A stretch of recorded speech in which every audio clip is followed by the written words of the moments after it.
Do you want your opponent to never play jungle again? Are you fighting edgelord allegations? And do you suffer from any of these mental illnesses? If so, then Kayn, the Shadow Reaper, is the champion for you. Hello everyone, I'm Baji, and welcome to my A to Z one-stop shop excessively in-depth Kayn jungle guide. This guide is meant to apply to all elos and skill levels, and even though I'm not a super high elo player myself, I doubt there's anything I'm gonna say in this guide that a high elo Kayn player would disagree with. If you enjoyed the video and found it educational, remember to like and subscribe. If you want to see this guide in action live, consider following me on Twitch. I'd appreciate some company that isn't just trying to sell me viewbots. And join my Discord server, the 17th Ward, for updates on streams, new videos, and everything else. I've left timestamps in the description so you can hop around to different parts of the video if you wish. Now, enough dilly-dallying. Let's get started. The blood of the fallen will anoint me the new master. Everyone does look better in red. Let's start with the pros and cons and why you would pick Kayn jungle. Pros. He's adaptable in the jungle. His two forms and extremely flexible build paths allow him to be useful in any situation. He's very snowbally in both forms. He's good when behind, and bad ganks aren't as bad because they give him progression towards his forms. Kayn's cons are that he's really weak in the early game, he's really macro reliant, and he's really reliant on his form because that's his biggest power spike. There are also some form specific pros and cons that are worth mentioning. For a Shadow Assassin, the pros are that he has really high damage, extremely high mobility, and really versatile build paths, but his cons are that he can't itemize anti-heal at all and he gets cucked by CC, like any assassin does. And for Rost, his pros are also that he has insanely high damage, he's a great enabler for your team, he has high durability and insane team fighting, but his cons are that he's not as evasive or mobile as Shadow Assassin. Oh, how I miss the smell of blood in the water. Today you will be reminded. Kayn's passive is the Darkened Scythe. Kayn is a member of the Order of Shadows and is Zed's protege, and the weapon he wields is Rost, a Darken like Aatrox, but instead of a sword, it's a scythe. And both are fighting for control over Kayn's body. Hitting ranged champions gives blue orbs to charge the Shadow Assassin, and hitting melee champions gives red orbs to charge Rost. After charging either form, Kayn permanently transforms into either the Shadow Assassin or the Darken. The passive then changes depending on which form you chose. For Shadow Assassin, your attacks and abilities deal an additional 15 to 45% bonus magic damage for 3 seconds in champion combat, and this passive resets after 8 seconds, out of combat. As Rost, you heal for 25% plus 0.005% bonus HP post-mitigation physical damage you deal to enemy champions. Important things to note about the Darkened Scythe. You get 1 orb for every hit marker you get on an enemy champion. Hitting a champion with both of your Qs will give you 2 orbs. Smite will give you 1 orb and so will item actives. The amount of form progression you get per orb scales with time. This is how much progression you get 3 minutes in from 5 orbs compared to 10. The meter actually works on a point system. Red orbs give you 2 points per hit and 6 per takedown, and blue orbs grant you 3 points per hit and 7 per takedown. This difference in points exists because Kayn is a melee champion, so naturally getting blue orbs is harder, so to make up for that, they give slightly more progress. Like I said before, the amount of points given by each orb increases as time goes on, according to this formula. The bar gets filled at 500 points.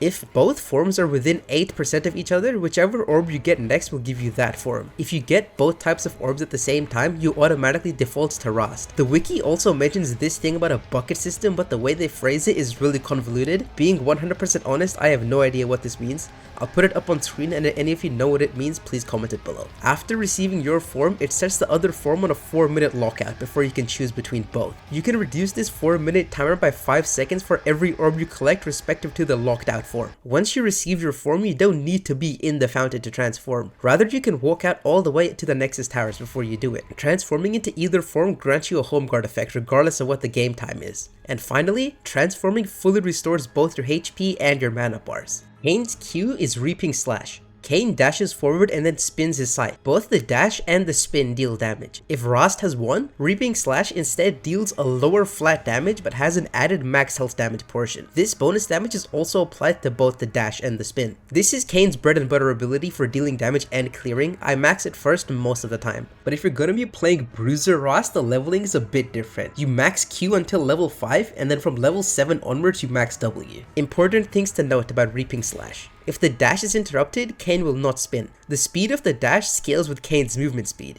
You can combine this with your E to complete Reaping Slash faster. Dashing into terrain causes Kayn to execute the spin quicker. Use this to maximize clear speeds and burst faster. You cannot use any item actives during the cast. This is not limited to Tiamat, but also things like trinkets, pots, and Yomus. Spell shields will only block one instance of damage, either the dash or the spin, not both. Kayn's W is Blade's Reach. Kayn strikes forward with his scythe, dealing damage and slowing enemies hit for 90%, decaying over 1.5 seconds. If Rost has one, this ability also knocks up targets hit for 1 second. If Kayn has one, the range of the ability is increased and Kayn instead spawns a shadow to cast it in his place, leaving him free to act. I max Blade's Reach second regardless of form every time. It is Kayn's most damaging ability, so it is very important that you don't miss. Kayn's E is Shadow Step. Kayn gains 40% movement speed and gains the ability to move through terrain. This effect lasts for 1.5 seconds, but upon entering terrain it is extended to 7 to 9 seconds based on rank. Kayn also slightly heals himself the first time he enters terrain. Entering champion combat reduces the duration back to 1.5 seconds. If the Shadow Assassin has won, Shadow Step also grants immunity to slows, the move speed bonus is increased to 70% after entering terrain, and the cooldown is reduced to 10 seconds. Despite being a very useful utility spell, leveling it does not reduce the cooldown, so I max Shadow Step last. Important things to note about Shadow Step. You might know about the indicator that spawns when Kayn is inside terrain, but you probably don't know is that this indicator only shows up when there is an enemy champion nearby, and it shows you where they are. Use this to your advantage by spawning enemies that are hiding in bushes. You can use Shadow Step to go through player created terrain. Opponents can't see you while you're inside terrain, but they can see the indicator. Kayn's ultimate is Umbral Trespass. Passively, enemy champions damaged by Kayn are marked for 3.15 seconds. Kayn can only cast Umbral Trespass on marked targets. On cast, Kayn enters a marked target, becoming untargetable. After 2.5 seconds, or when recast after 0.75 seconds, Kayn exits in a target direction, dealing heavy damage to the target. If Rost has won, he instead deals max health damage and heals for 75% of the damage he deals. If the Shadow Assassin has won, the cast range and recast exit range are increased, and it also refreshes the Shadow Assassin magic damage passive. Important things to note about Umbral Trespass. Umbral Trespass's untargetability functions like a Shaco ulti, so you can use it to dodge things like Caitlyn's ulti or other things you might need to dodge. While Kayn is untargetable, he is not invulnerable, so he will still take damage from any status effects he was under, like Ignite, Liandry's, or Death's Dance. Kayn can still smite and use sums while he's inside someone. Use this to try to steal objectives and camps during a fight. If the target dies while Kayn is inside them or gets Mord ulted, he will spawn on top of them. But if they die during the recast animation, the dash will still go through. This is extra important. If Kayn dies while inside somebody and does not recast, the damage will go through instantly. However, if Kayn dies during the recast, the damage will not go through. Using Umbral Trespass on a spell shielded target will do nothing and will put the ability on cooldown. This is the same with Fiora's parry. The recast will draw tower aggro despite Kayn being untargetable when it happens. Because Kayn attaches to the target, untarget abilities like Fizz E and Vlad W will still take damage. If your opponent uses Zhonya's during Umbral Trespass, your ulti will still heal if you're Rast, but it won't do the damage. It's really weird. There are a lot of smaller interactions with Umbral Trespass. If you want all the nitty-gritty fringe case interactions explained, expand the Umbral Trespass section on the wiki to read up on it. The information is pretty interesting, but not super practical, so I'm not going to talk about it. A craftsman never blames his tools. I will make an exception in this case. In terms of runes, you should already have decided which form you're going to go in Champ Select. In Season 14, since Purple Kayn doesn't really exist anymore, there is no single rune page that can work between forms. If you're playing Shadow Assassin, I run this page every game, no exceptions. Dark Harvest, Sudden Impact, Eyeball Collection, and Treasure Hunter. Electrocute on Shadow Assassin is really underwhelming, especially when you can take Dark Harvest, and Dark Harvest synergizes a lot better with Kayn's ulti. With Kayn, you only really need to auto attack once in a rotation, so Hail of Blades isn't that good. Sudden Impact is almost always the best of the three. I would understand if you thought Cheap Shot would be a good option, but the 9 lethality will result in a lot more than 45 extra damage. And Taste of Blood is only really good on laners, you never really take it on junglers. Eyeball Collection in the tier 3 because it helps with snowballing, Ghost Poro is a shit rune, and Zombie Word just isn't that useful on Kayn. I take Treasure Hunter on Kayn because I like the extra money and snowballing potential. Relentless isn't a bad option, but I prefer the snowball potential of Treasure Hunter more, and a lot of assassin items offer you movement speed anyway. The same thing with Ultimate Hunter, it's kind of redundant because you're gonna get Axiom Arc pretty often, so you don't need the extra ulti cooldown reduction. In terms of secondary, always go Inspiration with Magical Footwear and Cosmic Insight. I shed one manly tier every draft for Futures Market. For small runes, I go double Adaptive and Tenacity. The Tenacity for me is just a personal preference. It makes getting hit by stray skill shots and traps less threatening.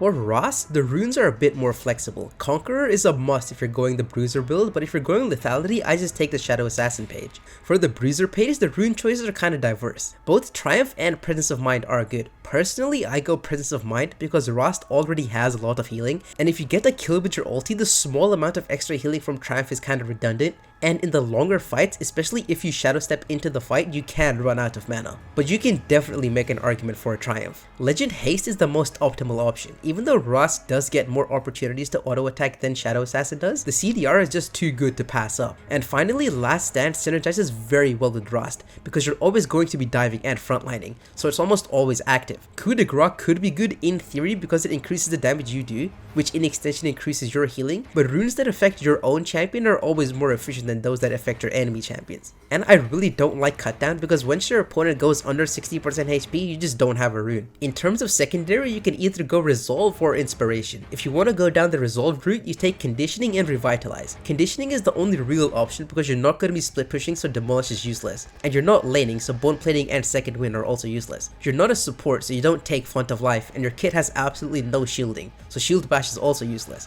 which only really leaves Conditioning. Rost is one of, if not the best users of Revitalize in the game. While below 40% HP, it makes your healing 15% stronger because the Revitalize low HP bonus works on self-healing as well. If you want to go the Inspiration route, it's the same as Shadow Assassin, Magical Footwear and Cosmic Insight. In terms of the small runes, I take Attack Speed, Adaptive Force, and Tenacity. Like I said, Rost has more opportunities to auto attack than Shadow Assassin does, so to get a bit of both, I take Legend Haste and Attack Speed, so I have both CDR and Attack Speed. I think taking Haste small rune would be overkill. Adaptive Force is a no-brainer, and the Tenacity is based on the enemy comp. After Boots got nerfed and the fact that you're running Magical Footwear, having the Tenacity small rune helps ease the pain of not having early access to Mercury Treads.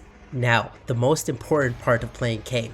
Itemization. Let's start with Rost, and as of 14.18 there are two builds, Lethality and Bruiser. The more consistent of the two is actually Lethality, but let's cover the Bruiser build first. The core of the Bruiser build is Black Cleaver and Death Stance, and then everything after that is very situational. If you're ahead and want more damage, you go Shojin. Sterak's is good for survivability and tenacity. If the enemy team is really heavy on AP, Spirit's Visage is one of the most fun items to build on Rost, or you can go Maw of Malmortius if you want more damage. You can go all three of the fighter items, Shojin, Sterak's, and Death Stance, but just be aware that this does leave you without a Guardian Angel or extremely vulnerable to AP threats. If the enemy team is heavy AD, go Death Stance and cap it off with a tank item. But keep in mind that after the main two items I mentioned, you can literally build anything that gives you tank stats or AD. Randuin's, Frozen Heart, and Thornmail can all be snuck into a build if you need armor, and like I said earlier, Rost is one of the best Spirit Visage users in the game. Now, some items that you shouldn't buy on Rost. Sundered Sky always shows up in my recommended even though it's a garbage item. There's no space for it and there are so many better items you can buy, and this goes for both Rost and Shadow Assassin, but Profane Hydra got absolutely gutted a few patches ago because you can't use it during your queue. Don't build it ever, it's never useful. The Lethality Rost build is always Hubris first and Axiom second. You either go Opportunity third or Serelda's depending on if they're stacking armor at the time. If you're really fed, you can kind of ignore the armor and get Opportunity anyway. Then you go Death's Dance fourth, and if they have a lot of AP damage, Maw, and if not, GA 5th. I personally find Shojin to be kind of underwhelming in the Lethality build, but you most definitely can get it if you want to in place of Death Stance. But bear in mind, not having DD does leave you very vulnerable. Hubris and Axiom are must in the Lethality Rost build, because without your ult, you are very squishy in skirmishes because the build has an inherent lag of HP, so I like Axiom a lot. Everything else depends on the situation. You can get Edge of Night last for more lethality and if they have a lot of CC, and Serpent's Fang second if the enemy team has a lot of shielding. Now, onto Shadow Assassin builds. How you build Shadow Assassin is much more dependent on the enemy comp than Rost is. The most important thing to consider when building on Shadow Assassin is how much do you need Edge of Night or Serpent's Fang, and the first item you buy depends on whether or not you need one of those two items. If you need to get Edge of Night or Serpent, you go Hubris first, and if you don't, you go Opportunity first. But what you can't do is go Opportunity first and then get either Edge of Night or Serpent's Fang. This is because you need at least one ability haste item. After the first two items, the rest are pretty much all based on what you need. If they're stacking armor early earlier than later, get Serelda's third. If not, I always love to go Axiom Arc third. Axiom Arc has one of the strongest effects of any item in the game, and paired with how important Kayn's ult is to his survivability and overall damage, being able to get Axiom Arc will enable you to solo carry a game. After that, Serelda's fourth if you didn't go with third, and GA or Edge of Night last for a bit of a safety net. If you want to get really racist, instead of getting situational safe items, you go Hubris, Axiom,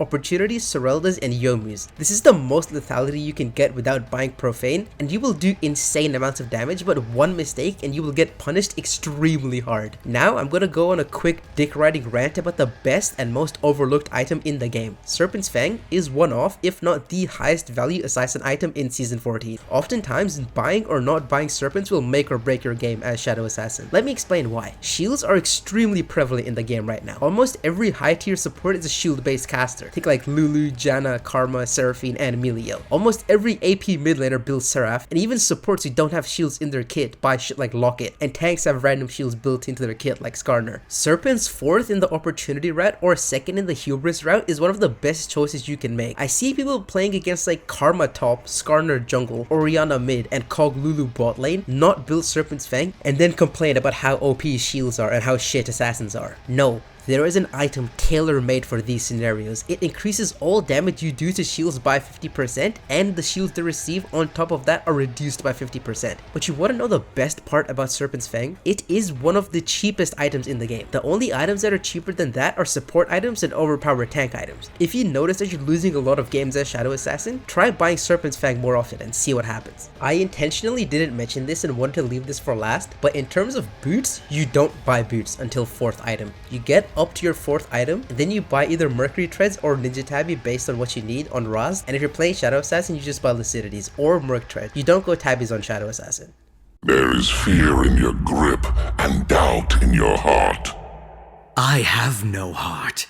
That you should fear. Tip number 1. One of my biggest pet peeves when it comes to watching new Kayn players is them not hitting both parts of their Q. I have this one really distinct memory of watching my brother play Kayn for the first time. He comes out of the wall, instantly hits W and Q, only hitting the spin part of the Q, and then saying, "This champion sucks, he does no damage." As both Rast and Shadow Assassin, your kit is designed to make hitting both parts of your Q easier. Rast has a knock up, and pairing that with Black Cleaver movement speed, you just have to right click on them and you can hit both parts of your Q. And as Shadow Assassin, you're coming out of a wall with 70% bonus movement speed, and your W has a slow as well as opportunity movement speed. Not hitting both instances of your Q will cut your damage down by a lot, and oftentimes it'll force you to ulti when you shouldn't have to, or trade 1 for 1. Make sure you hit both parts of your Q, especially while you're clearing. Tip number 2. Dash into walls with your Q to speed up your clear. The way I see it, the faster you Q, the faster you can Q again, which increases your DPS on camps. And cut your camps into walls closer to the next camp to make moving in between camps as efficient as possible. Tip number 3. You can smite and ulti without needing to hit an ability. This comes in handy when you're playing Shadow Assassin and trying to jump a long range ADC like Caitlyn or Senna. It's a nice get out of jail free card. Tip number 4. I said this in the abilities rundown section, but I'm gonna say it again. Landing your W is really important. The only time you can get away with missing it is if you're fed as fuck on Shadow Assassin. On Rast, missing it is 10 times worse because you can't get in range to start queuing and autoing to get your ulti mark, so you just get kited like crazy. Hitting it is important for Shadow Assassin as well because it's a large chunk of your damage and will force you to burn your ulti when you don't need to. Tip number 5. When playing Rast, anti-heal is one of your biggest enemies. You can see the remaining duration of Grievous Wounds on the bottom right of your hotbar. Make sure you stall it out before recasting your ulti to maximize the heal that you get. Tip number 6. Another mistake that a lot of newer Kayn players make is ulting too early when playing Rast. With Bruiser Rast, you're very rarely ulting for damage. You ult for the heal. You want to hold it until you're at least 40 to 30%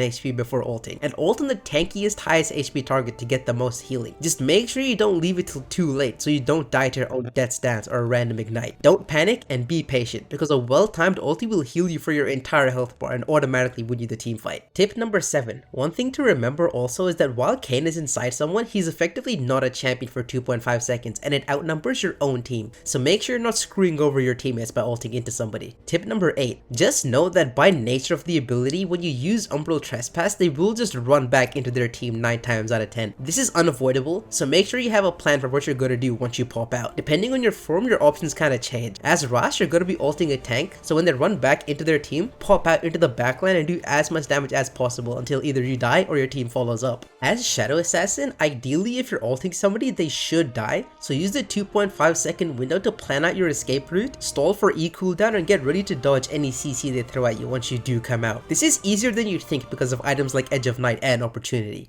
Lives will be taken, and the real plan revealed. Killing is the plan. Let me show you.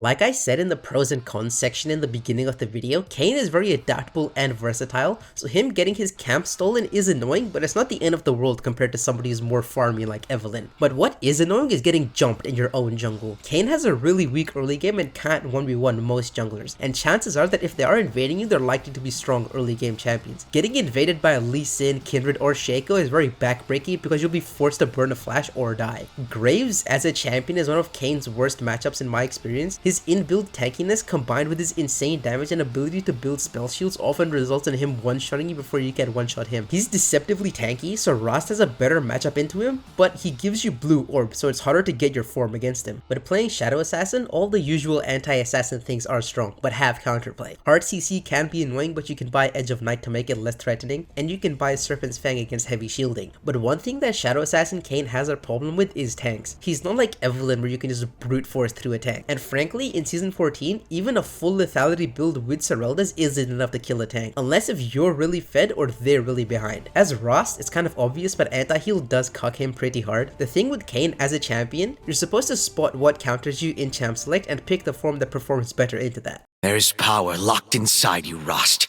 and I will have it. Oh good, more empty threats. You know how much I love them. Just before we get into the gameplay section, I want to go on a small rant. Kayn as a champion is at his best and most enjoyable state when both of the forms are really viable and you have to decide which form to go and your choice actually matters. But in his current state, only one form is really viable and it could do what the other can just as good but with extras added on. Anyway, champ select is arguably the most important part of a Kayn game, because this is where you decide which form you're going to go. For bans, I always ban either Graves or Lilia. Like I mentioned before, Graves is Kayn's worst counter in my opinion because of his inbuilt armor and tankiness, but he does give you blue orbs. And Lilia because she's super OP. The main thing to look out for on the enemy team is CC and shielding. Champions like Thresh, even though they give you blue orbs, are much easier to deal with as Rast. If the opponent picks Vlad, go Rast. Trust me. In my experience, who the enemy support picks has much more influence on what form you go than the enemy jungler does, ironically enough. The only time I feel comfortable going Shadow Assassin is when they have a mage support like Xerath, Lux, Zyra, Brand, etc. Enchanters like Lulu, Milio, and Seraphine are God's test to bait you into going Shadow Assassin. Shadow Assassin does well into enchanters in the early game and mid game, but in the mid to late game, he just can't keep up with all the heals and shields, Serpent's Fang or not. In patch 14.18 though, I go Rast in 90% of games. This is because there are a lot of champions who go top and jungle that are melee and have a lot of CC but aren't squishy enough to die to Shadow Assassin, and the perfect middle ground is Lethality Rast. It gives you enough one-shot damage to deal with the squishies, but Rast's inherent durability allows him to deal with their top laner and their jungler. Early game as base form. As soon as the game starts, run to the enemy chickens and ward it, and then recall and buy a sweeper. Ping your teammates to walk with you, but don't fight. Kayn's level 1 invade is absolutely useless. The only time you can invade properly and look for level 1 kills if you have a Thresh or a Blitz or a Pike on your team. How you path depends on what build you're going.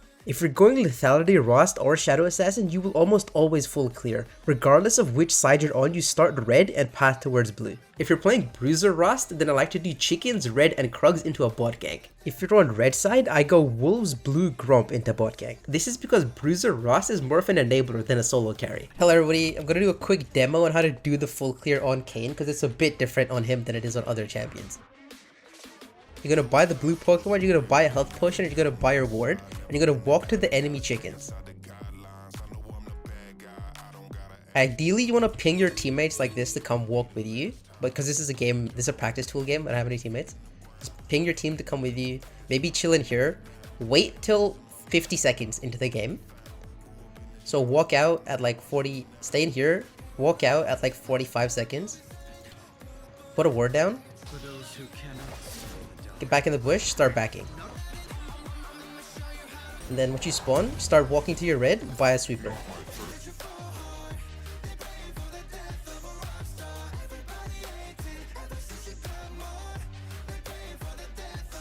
Your buff will always spawn at 130 into the game, so just make sure you're there and you can start hitting it as soon as possible. So as soon as it spawns, auto Q and kite down. kite it towards this wall, and then like I said in the abilities rundown section, Q into the wall. So what this does, this finishes your Q faster unless you get back to autoing. So kite it down into this wall now. Q again, auto.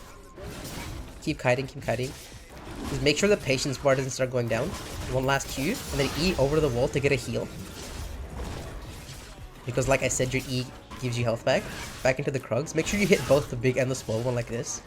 Into the wall, height. Hit both, into the wall. Once you get the small ones up, just walk and auto like this. And you want to let your Pokemon finish off. Fuck. But let your Pokemon finish them off. So it'll kill them both. And you walk to the chickens. What you can do is you can E here, but make sure you don't E from chickens. I'll show you. You kill the chickens here. Oh, that was bad. Don't do that. Auto the big one. Make sure you Q everything. And now once the small ones are dead, you start kiting with autos. It's dead. Level 3, don't take W, take Q. And this is the really important part. On the walk from wolves, don't E. You reach wolves, you smite, auto, Q, 1, 2, and 3 autos. You E through the wall to blue. You auto blue 3 times. 1, 2, 3, and then Q the wolves like this. Now you take blue. And what you use your second smite on is if you know the enemy's path. If I saw on the ward that he took this and he was pathing down, what I would do is I'd Q this and smite it. But if I knew that me and the enemy jungler were both pathing the same way, I'd save the smite to contest on Crab.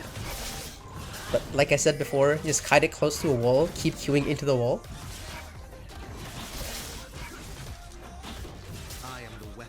And ideally you want to finish it before 330. Take this and E into Crab. This wasn't even completely optimal. I've seen some people finish their clear like 310. I didn't kite properly, but you just want to complete it before you hit,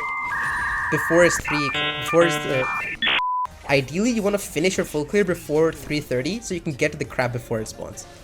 Do this and then back, then buy 2 longswords, and now you're set. After full clearing, I like to skip the Crab and go for the gank first, but if it isn't looking gankable, just take the Crab and reset. It's always better to wait for the Crab than try to force a gank and get your laners and yourself killed. Base form, Kayn is basically playing half a champion, but his strengths come from his weird gank angles and his ability to counter jungle really easily. A quick crash course on how to counter jungle. This is more of a jungling thing than a Kayn thing, and it applies to almost every other jungler, but keep an eye on the mini-map. If the opponent has only 1 buff or less than 24 CS, that means that they didn't full clear and probably has shit to steal. They will have camps to steal on the opposite side of the buff that they have. So if they have 12 CS and blue buff, that means they haven't taken their red side and you can go and snatch some chickens. Just remember that going for the enemy red buff, Krugs, blue buff, or wolves are a much bigger investment than taking their grump or chickens. But if you can manage it, it will set them back by a lot. In terms of ganks, failing a gank as Kayn is much less painful than other champions because you get form progression as a form of consolation prize. Not getting a kill out of a gank is fine so long as you get pressure and orbs. Just don't die and inch your laners. The only time it's okay to worth I got form XDDDD is when you're just a few orbs off getting it. There's a list of priorities that I think of in base form as Kayn, and that's farm, form, and objectives.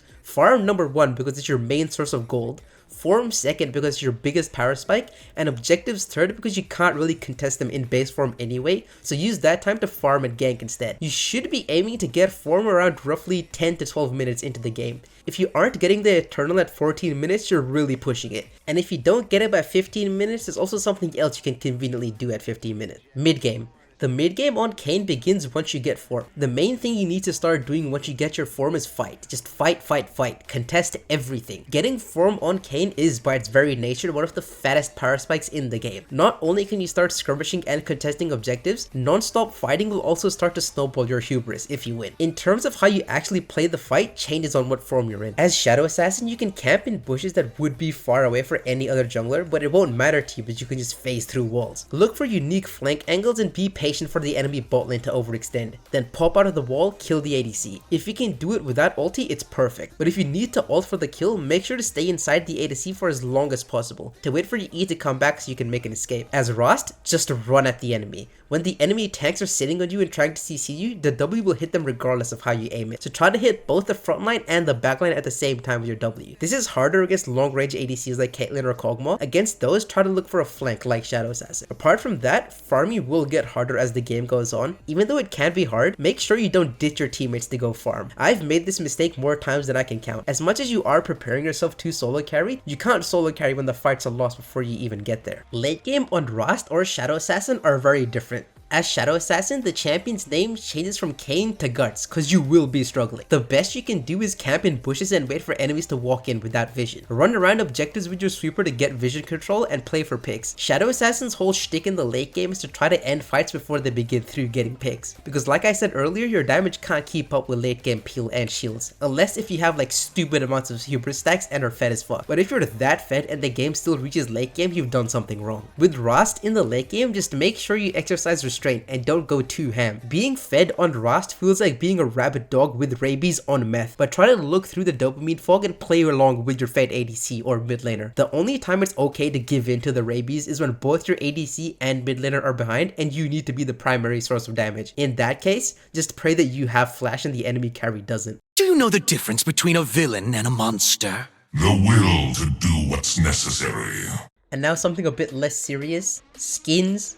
Tier list. Kayn has some of the best skins in the game, so I have to be really critical. So as a baseline, all of Kayn's skins are really good. A B tier Kayn skin is still S tier compared to any other champion's S tier skin. Just to get this out of the way, Odyssey, all 3 forms are X tier. It's my go-to contender for the best skin in the game. Goated voice lines, goated sound effects, goated animations, and the best part about it is that both the forms are good. Sometimes some skins are good for one form but not another, but this is amazing for both. It's best skin in the game, hands down. Soul Hunter base form is like C. No, Soul Hunter base form I put B, Rost C, Shadow Assassin B above base form in B. The Rost looks ugly as shit and Shadow Assassin is fine, but I feel like they're too scared, you know? They should have gone all the way, and instead of giving him like the weird armor, they should have just given him a trench coat, and they should have gone the whole way with the whole Victorian looking thing. The hat is cool though, but other than that, it's kind of underwhelming. Nightbringer base A, Nightbringer Rost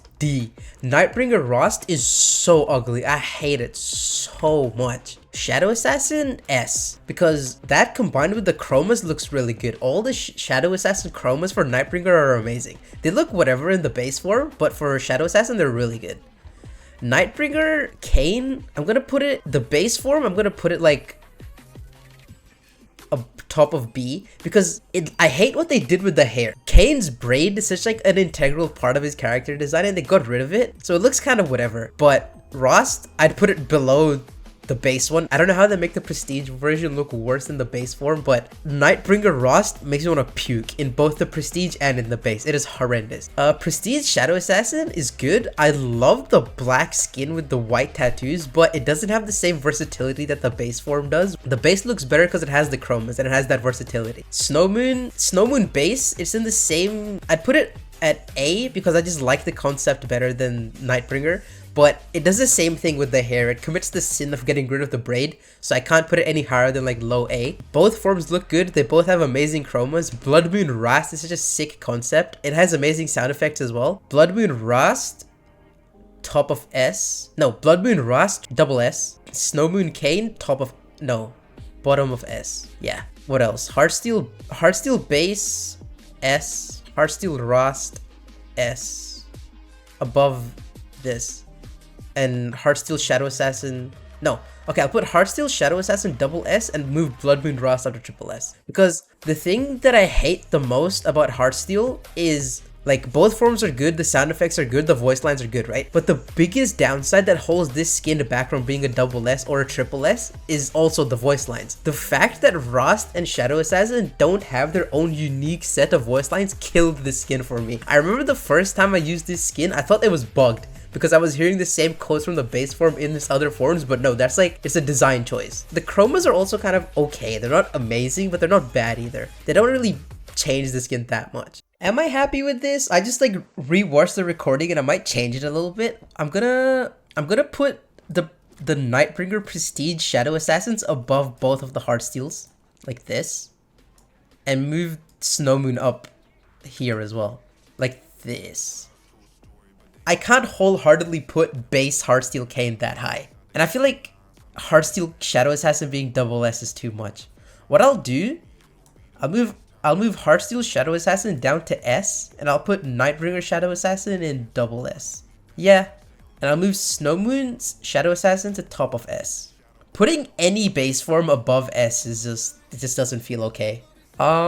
And yeah, Odyssey Kayn is not even in debate. Best skin in the game, all 3 forms. I don't even need to talk about it. Yeah, I like this better. This is better. I like totally forgot about his base skin. Base Kayn is like high B. Base Rost. I like the sound effects a lot, so I'll put that in high A. And base Shadow Assassin, I really like the hair, so I'll put that bottom of S. The sound effects on all of his base are kind of underwhelming, so they don't really go that high. So I'll put base Shadow Assassin bottom of S, base Rost top of A. Now I'll put base Rost top of A and base Kayn bottom of A. Yeah, that looks better. Thank you so much for watching. This video is kind of like a love letter to Kayn. He is one of my most played and most favorite champions in the game, so I hope you find it helpful. It took a really long time to edit this, but I don't care. It was so fun. This is my first time making a video like this, and like I said, if you want to see this guide in action live, follow me on Twitch. I feel like a crazy person talking to myself. Please, I need somebody to stream too. And apart from that, thank you so much and goodbye.